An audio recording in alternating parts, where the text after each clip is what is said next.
We entered a hooch. These people are aware of what American soldiers do to them, so naturally they try to hide the young girls. We found one hiding in a bomb shelter in sort of the basement of her house.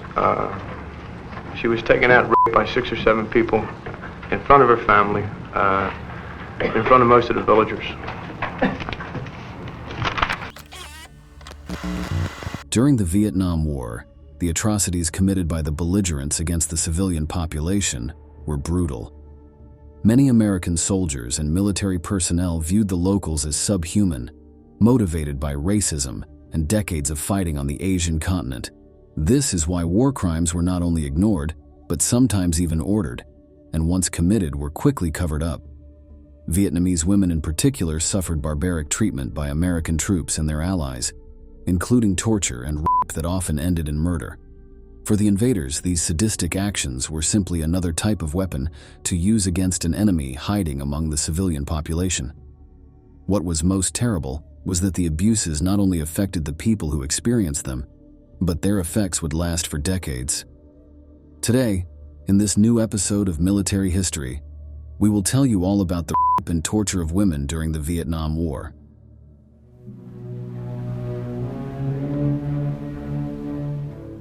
After gaining independence from France in 1954, Vietnam was divided into 2 parts. To the north, the government was held by the Communist Party, an ally of the Soviet Union.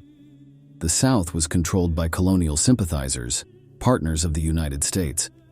But the North Vietnamese sought the reunification of the territory. For a year, the 2 states maintained a tense relationship.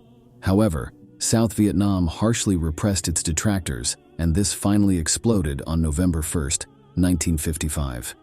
That was the day that the National Liberation Front, which would later be known as the Viet Cong, began its armed actions against the South Vietnamese government.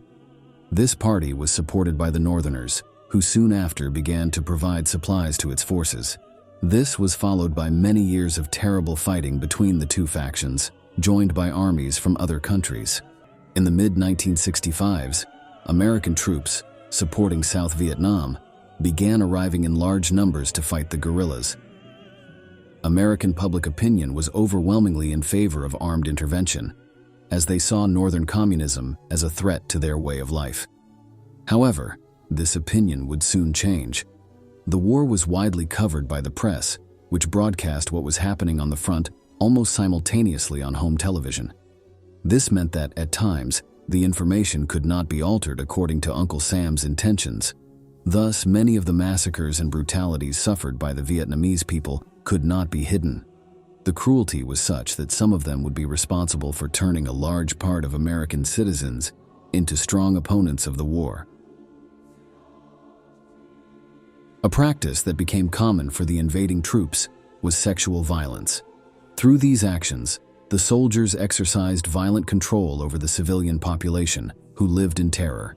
These men believed they were justified in their actions, since they were little different from the innocent peasant from the Vietnamese communist guerrilla. Any victim was simply collateral damage. Even rape was often considered rewards for the soldiers, or a punishment for the women who suffered it, for collaborating with the enemy. Sometimes, sexual encounters were consensual, or at least they were passed off as such. It is known that Americans based in South Vietnamese bases frequently had intimate relations with women from the country. The act was so naturalized that, within some military bases, brothels were built where women offered their services. The aim of these centers was to raise the morale of the soldiers and give them an outlet for their tension. However, there are many doubts about the consent of such actions. Many specialists believe that these people were forced into prostitution to keep the American troops motivated. In addition, the girls who worked there were often minors. This is how a veteran tells it in the following video. And I go walking in there, and there's like, I guess there was more than 15 girls, because there was like 11 bunks on one side and like 10 or 12 on the other side. And each and every one of those goddamn bunks had a female sitting in it. And she was about half naked, each one of them. And they're all Vietnamese girls. They're all young, and they're God, some of them must have been just mere children, 14, 15 years old. It was unbelievable to me. Other soldiers did not see the need to use these facilities to satisfy their desires. It has been proven that were far more frequent than was first believed. Several of these men viewed the local female population as inferior, barely human, and felt they had the right to treat them as they wished. According to some sources, in some cases they even had permission from their superiors to do so, or at least their indifference. On one occasion, a man allegedly said, "You have an M16 rifle. Why would you pay a woman? You just go into town and take what you want." But the atrocities were not limited to the sexual. In many instances, was followed by murder of the victim. Often, these were committed in brutal ways, with the person being tortured and mutilated before their agony was brought to an end. The actions that were carried out are too inhumane to mention in this video. In the chilling words of one Vietnam veteran, "You became a double veteran by killing a woman after having sex with her. For them, performing this diabolical act increased your worth as a soldier." Of the thousands of crimes committed by Americans against Vietnamese, only 40 were convicted in military courts. The vast majority were dismissed, and many others were never prosecuted because their victims were incapable of doing so. Even in several of those that did result in a conviction, the conviction ended up being much lighter than it should have been. In one case, a 13-year-old girl was raped during interrogation by a man who allegedly suspected her of Viet Cong affiliation. The court-martial ordered him to be dishonorably discharged from the army and sentenced him to 20 years in prison. However, after only 7 months had passed, he was released. As we will see below, the reduction of sentences became, unfortunately, a very common practice. There are two cases whose infamy surpasses that of the rest. One of them is known as the Hill 192 incident, which occurred on November 19, 1966. During a reconnaissance mission, a squad of 5 American men kidnapped a 21-year-old Vietnamese girl named Phan Thi Mao. 4 of these soldiers took turns raping her continuously. Their plan was to prolong the abuse for 5 days, but the next morning, 2 of the criminals, Stephen Thomas and David Gervais, began to worry about being discovered. So they decided to take the girl to an inconspicuous part of the jungle and kill her. They stabbed her 3 times and then shot her in the head. The only one of the squad who had not abused the woman, Robert Storby, reported the act to his superiors. They ignored him completely, justifying the action as an unfortunate but inevitable occurrence in a war. Despite threats from those involved, who told him that he would share the girl's fate, Storby persisted until he finally managed to get his companions brought to trial and convicted. But, as often happens in these cases, their sentences were considerably reduced. Gervais, who had been sentenced to 10 years in prison, only served 2. Thomas, who was the one who ended Phan Thi Mao's life, served 3 years, when his initial sentence had been for life. But the most famous war crime committed by American forces during this conflict dwarfs what we have just described. It was so brutal that it is considered one of the acts that twisted public opinion regarding continued military action in Vietnam. We are talking about the My Lai massacre, which occurred on March 16, 1968, and was perpetrated by 2 companies of the American Army. On that day, the soldiers were ordered to search the small village of Sun Mai, where Viet Cong troops were believed to be hiding. According to the words of a captain, all the inhabitants of the place were part of the communist organization, or at least sympathetic to it. When asked if the women and children present should also be considered potential enemies, he reiterated that they all were.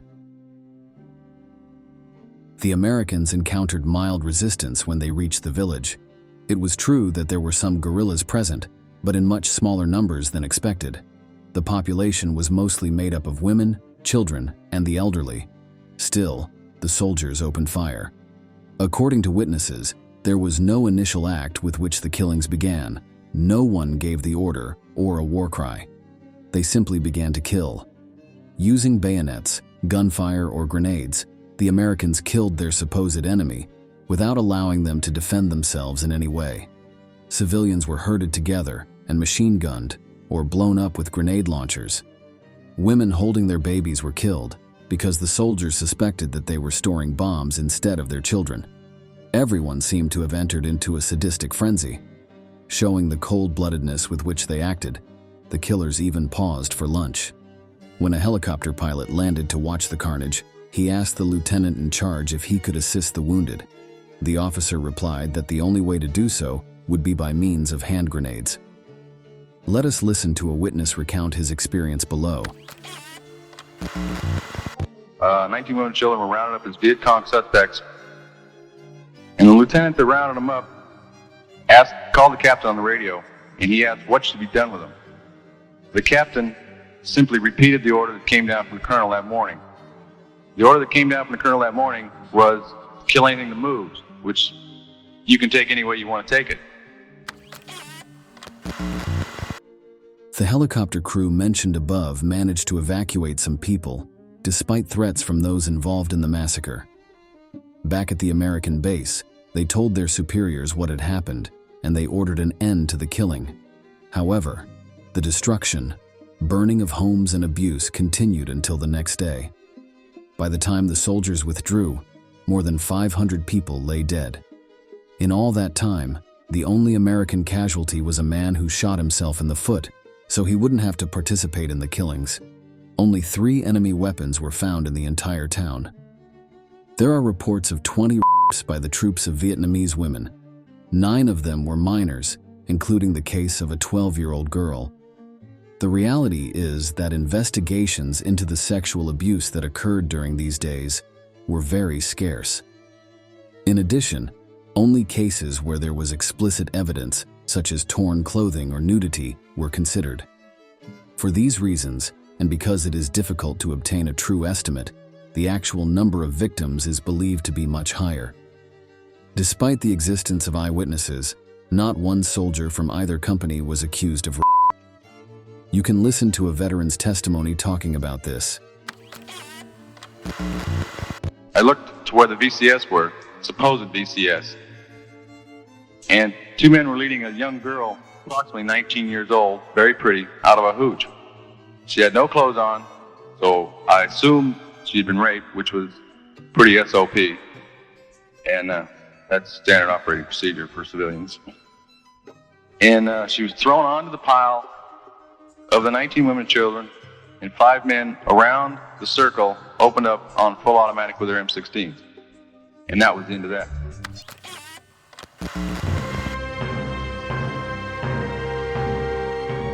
At first, the media portrayed the massacre as an American victory. According to them, all the dead were members of the Viet Cong, who had fallen after a long battle. The civilian casualties were attributed to the inaccuracy of the artillery fire, and therefore completely accidental. But some soldiers began to pressure the military leaders to conduct a thorough investigation of the events, even writing letters to the U.S. Congress. At first, the authorities wanted to cover up everything, but the large number of witnesses and evidence made this impossible. 26 men were tried in a court-martial for war crimes and for concealing information about them. Most of these charges were dropped. In total, of the perpetrators of the My Lai massacre, only 1 was convicted. This was Lieutenant Calley, who was found guilty of 22 counts of premeditated murder. He claimed he was only following orders. He was sentenced to life in prison, but by order of President Richard Nixon, his sentence was reduced to just 3 years of house arrest. Although there is evidence and witnesses for more than 30 other soldiers directly involved in the massacre, none of them were convicted. These actions cannot be attributed to combat fever or adrenaline. The rapes and killings were ordered from the highest ranks of the military chain with the aim of destroying the morale of the population, which was perceived as hostile. Although the directive was not explicit, the deaf ears lent by the authorities gave tacit permission for the soldiers to continue acting in this way. For them, it was just another form of punishment for the enemy. Let us now listen to the words of a daughter born from sexual abuse. Although it happened in another war, she speaks of the use of as a weapon. is used as a weapon of war, and it's used to dehumanize and desensitize a society. And the trauma and the long-lasting effects that have on the society and the second generation, as I'm a second generation girl born out of sexual violence, it's really hard to overcome, and that shame and stigma will linger for a long time. But the Americans were not the only ones to perpetrate brutalities against the Vietnamese civilian population. As stated at the beginning of the video, a large number of countries were involved in the conflict, either directly or indirectly. The South Korean government, allied with the Americans and their partners, also sent troops to fight in the jungles of Vietnam. By the late 1970s, around 50,000 soldiers were in the country.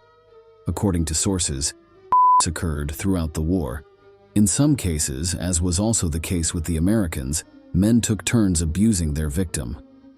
But unlike the latter, many of the women, after being abused, were not killed, but were kidnapped.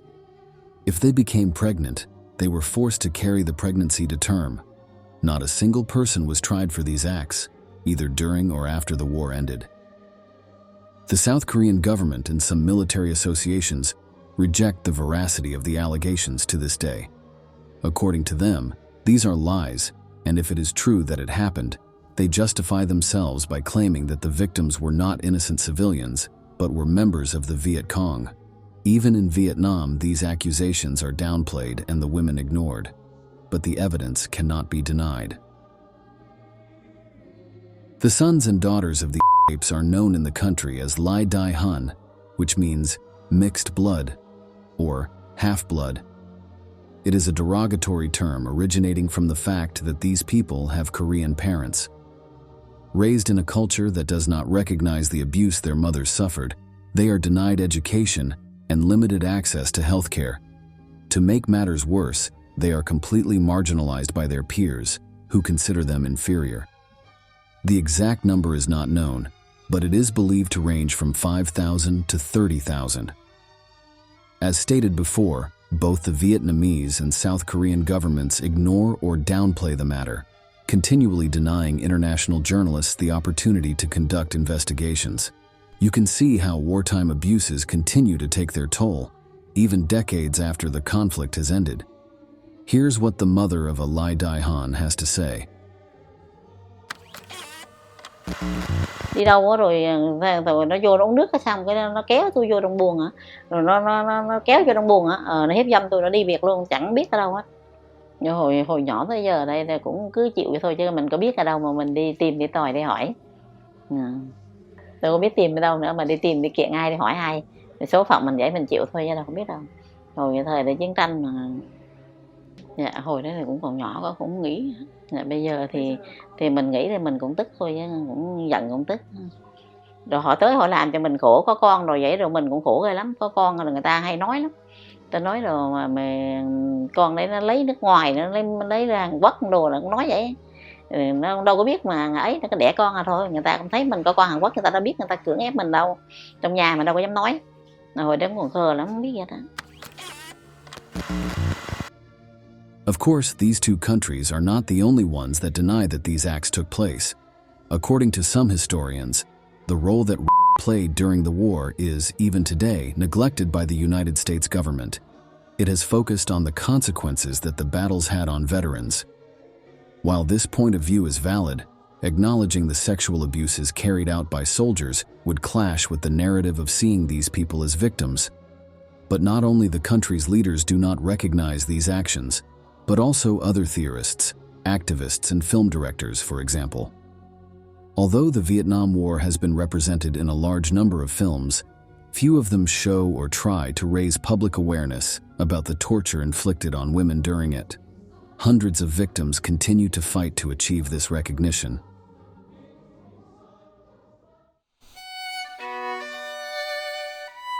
We have reached the end of the video, and we want to ask you, do you think that the governments of the countries involved should take responsibility for the acts of sexual violence? Leave us your answer in the comments box below, and don't forget to subscribe to our channel to learn about many more military events that left their mark on history.